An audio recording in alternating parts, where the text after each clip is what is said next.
Imaginez-vous dans un nouveau restaurant fraîchement ouvert. L'accueil est plaisant, la déco sympa et les plats sont succulents.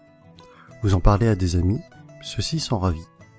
Eux-mêmes vont conseiller ce resto à des membres de leur famille, à des amis et autres collègues.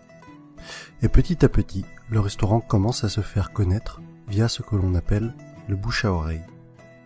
Dans la majorité des cas, le restaurant ne vous aura pas payé un centime, ni même adressé un remerciement, alors que vous êtes à l'origine de peut-être plusieurs dizaines de clients, car tout cela s'est fait naturellement et de manière transparente. Eh bien, il existe un type d'entreprise qui utilise la puissante force du bouche à oreille pour se développer.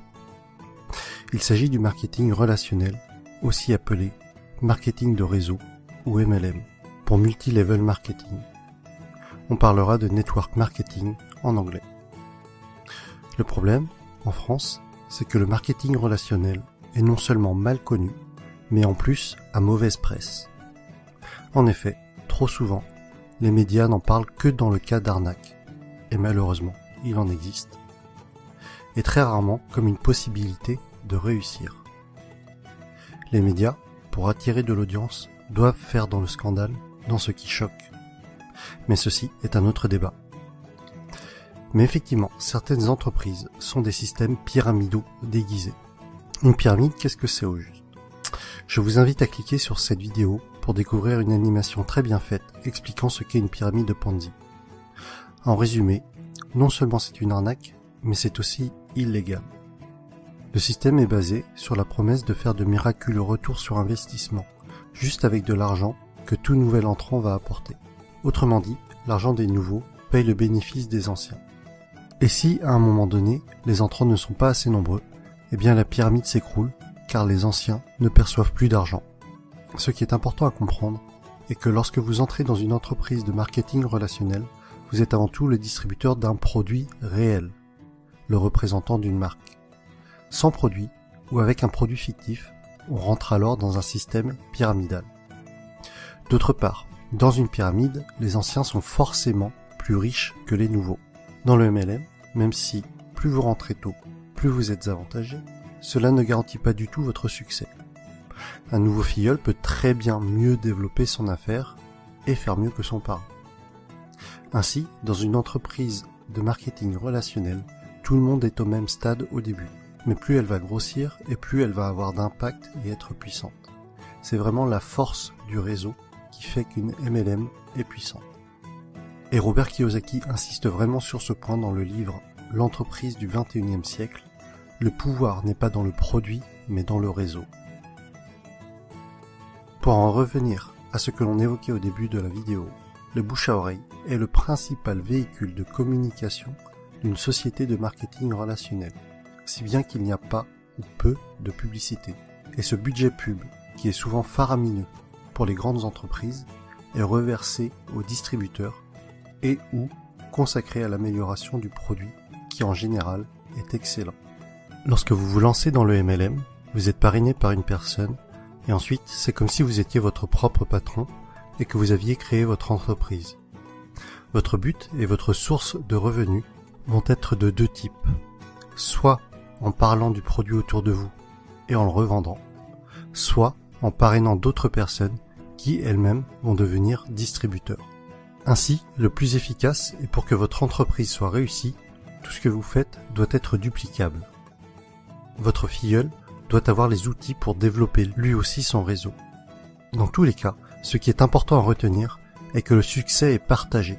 Si votre filleul échoue, vous échouez d'une certaine façon. Votre succès est complètement tributaire du succès des personnes que vous aidez, de vos filleuls et des filleuls de vos filleuls. L'accent doit être mis sur le déploiement de votre réseau et pas sur les ventes directes. Ainsi, ceux qui réussissent le mieux en MLM ne sont pas les vendeurs ou les commerciaux, mais plutôt les personnes pédagogues, les profs et les formateurs. Et personnellement, autant je trouve la réussite personnelle gratifiante, autant aider les autres à réussir l'est encore plus. Autre sujet que je trouve intéressant, c'est que votre entreprise grandit avec vous. Vous gagnez de l'argent en apprenant et en appliquant les méthodes de vos parrains et de votre upline. C'est le terme indiquant les personnes antérieures à vous dans la vie du MLM. Autre point fort du marketing de réseau est que pour devenir distributeur, cela demandera en général un faible investissement financier au départ, contrairement à la majorité des créations de nouveaux business. Aujourd'hui, si vous comptez ouvrir une franchise du type McDo, Subway ou Starbucks, il vous faudra probablement plusieurs centaines de milliers d'euros, alors qu'en MLM, cela vous demandera la plupart du temps quelques centaines d'euros. Ensuite, tout est préparé pour vous. Vous allez avoir votre propre boutique en ligne, tout un tas de plans de formation pour vous, mais aussi pour vos filleuls, ainsi que différents kits de présentation. Un autre point essentiel, et qui pour moi m'attire beaucoup, les entreprises de marketing relationnel offrent des paliers au niveau de leur plan de compensation. Pour être plus précis, à partir d'un certain nombre de filleuls, et sans compter les éventuelles primes bonus, vous allez toucher un revenu résiduel, encore appelé revenu hors exploitation, c'est-à-dire un revenu passif. Les bonnes MLM sont donc de formidables véhicules vers l'indépendance financière de fait de ce revenu passif engendré par le parrainage d'autres personnes. Je rajoute que les MLM sont un type d'entreprise qui a une croissance des plus fulgurantes à l'échelle mondiale ces dernières années. Aux USA, ça a vraiment explosé depuis les années 90. Et avec Internet, c'est encore plus facile d'augmenter son réseau qu'auparavant. De plus, c'est une activité que l'on peut tout à fait démarrer sur notre temps libre pour un revenu complémentaire au début. Il faudra alors se déclarer en auto-entrepreneur avec le statut de VDI, c'est-à-dire vendeur à domicile indépendant. J'insiste tout de même sur le fait de bien vérifier un certain nombre de points avant de vous engager dans une entreprise de marketing relationnel, afin de ne pas tomber sur une pyramide Ponzi déguisée. Voici le type de questions qu'il faut vous poser avant de vous engager dans une entreprise de ce type. Est-ce qu'il y a des bureaux réels? À quels endroits géographiques? Se trouve-t-il dans des paradis fiscaux? Quel est l'historique de l'entreprise?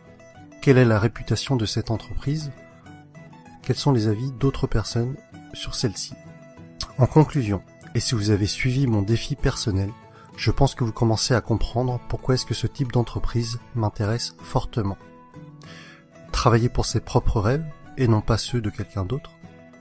La possibilité d'avoir des revenus passifs avec cet objectif d'indépendance financière. Partager le succès.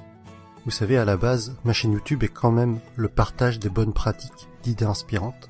Alors si en réussissant dans un domaine, j'arrive à aider d'autres personnes à réussir également, alors j'en serais sincèrement ravi. Autre point que l'on avait évoqué, c'était de gagner de l'argent tout en apprenant. Le message que j'y vois derrière cela est celui que Jim Rohn a souvent répété, que plus vous vous développerez personnellement, plus cela attirera le succès. Et enfin, des horaires libres. Cela signifie que je pourrais aller chercher ma fille à l'école. Et voilà pour cette vidéo sur le marketing relationnel. J'espère que le public francophone comprendra mieux ce qu'est le MLM avec cette vidéo. Pour ma part, il y a quelques mois encore, je dois vous avouer que je faisais partie des personnes qui rejetaient le sujet, ne comprenant pas en quoi cela consistait, et sûrement aussi parce que je ne voulais pas comprendre, et que je gardais en tête ce que les médias véhiculaient. Mais que ce soit Jim Rohn, Tony Robbins, Les Brown, c'est-à-dire tous les motivational speakers que je suis régulièrement, mettent en avant ce type d'entreprise. Et après mes lectures de l'entreprise du 21e siècle, de Robert Kiyosaki, et de 45 secondes qui changeront votre vie, de Don Faya, j'ai finalement changé d'avis sur le sujet et je suis décidé à me lancer. Vous retrouverez la suite de mes aventures dans le prochain épisode avec mon choix de MLM et les raisons de ce choix. Si vous aussi, ce concept d'entreprise est nouveau pour vous et que cela vous intéresse ou qu'au contraire, vous y intéressez déjà, mettez-moi un pouce j'aime, partagez sur Facebook et abonnez-vous. À bientôt!